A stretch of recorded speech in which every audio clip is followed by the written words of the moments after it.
بسم اللہ الرحمن الرحیم۔ السلام علیکم دوستوں، امید کرتا ہوں آپ لوگ خیریت سے ہوں گے۔ اللہ تعالیٰ آپ کو سلامت رکھے، خوش رکھے۔ اس دعا کے ساتھ آج کی ویڈیو سٹارٹ کرتے ہیں۔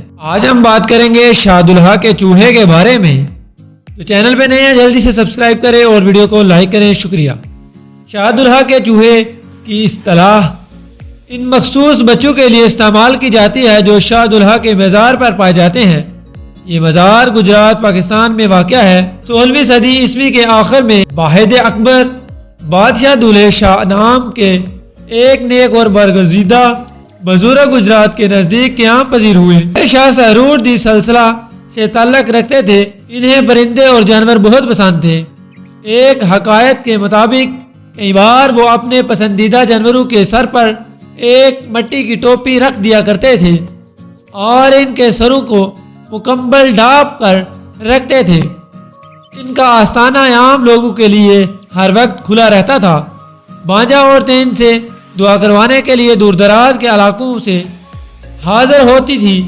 روایات ہے کہ دلہے شاہ کی دعا سے وہ اکثر صاحب اولاد ہو جاتی تھی۔ بیشتر والدین پہلے بچے کو اس آستانے کے لیے وقف کر دیتی تھی۔ حکایت کی روح سے اگر والدین اس بچے کو دلہے شاہ کے مزار پر وقف نہیں کرتی تھی تو ان کی ہونے والی ساری اولاد ہمیشہ چھوٹے سر والی ہی پیدا ہوتی تھی۔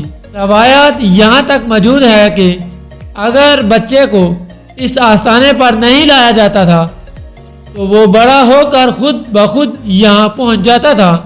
یہ بچے مختلف علاقوں میں بھیک مانگ کر اپنا گزارا کرتے تھے۔ تمام پہلوؤں پر سنجیدہ تحقیق صرف برطانوی ڈاکٹروں اور سائنسدانوں نے کی ہے۔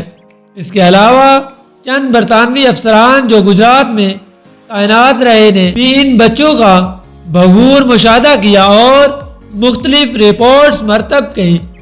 انڈین اور پاکستانی دانشور اس جانب بہت کم متوجہ ہوئے اور ان کا بطور محقق اس معاملے میں تجزیہ تقریب نہ ہونے کے برابر ہے۔ کرنل لارڈ میٹن 1839 میں اس دربار پر پہنچا۔ اس نے چند خواتین کو اپنے بچوں کو دربار کے لیے وقف کرتے ہوئے دیکھا۔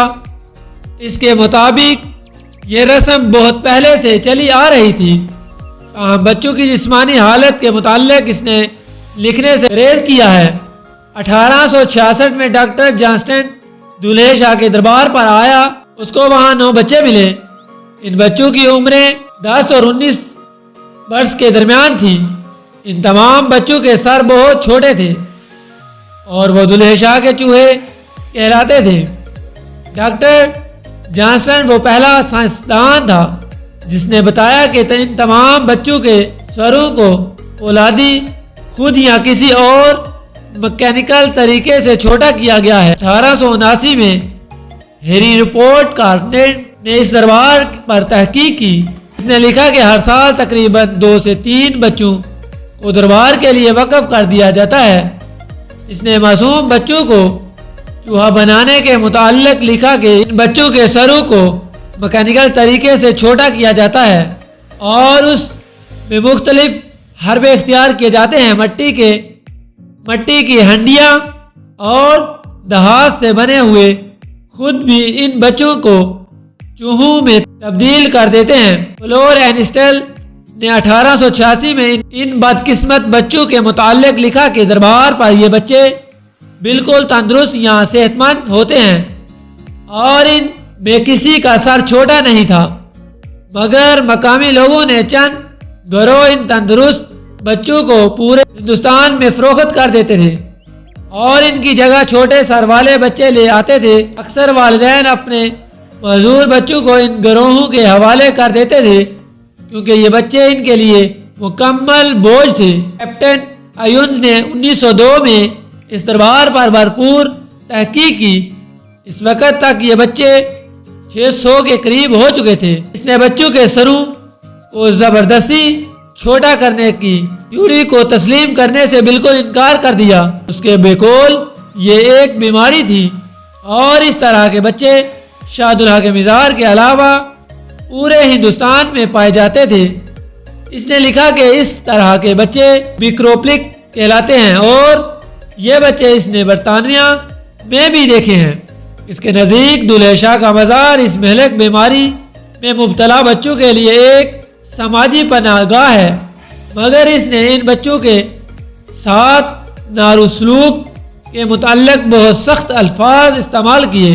اس نے بیان کیا کہ جو فقیر ان بچوں کو لے کر بھیک مانگانے کے لیے مختلف مقامات پر لے جاتے ہیں، ان کا رویہ ان بچوں کے ساتھ انتہائی نازیبا اور غیر انسانی ہے۔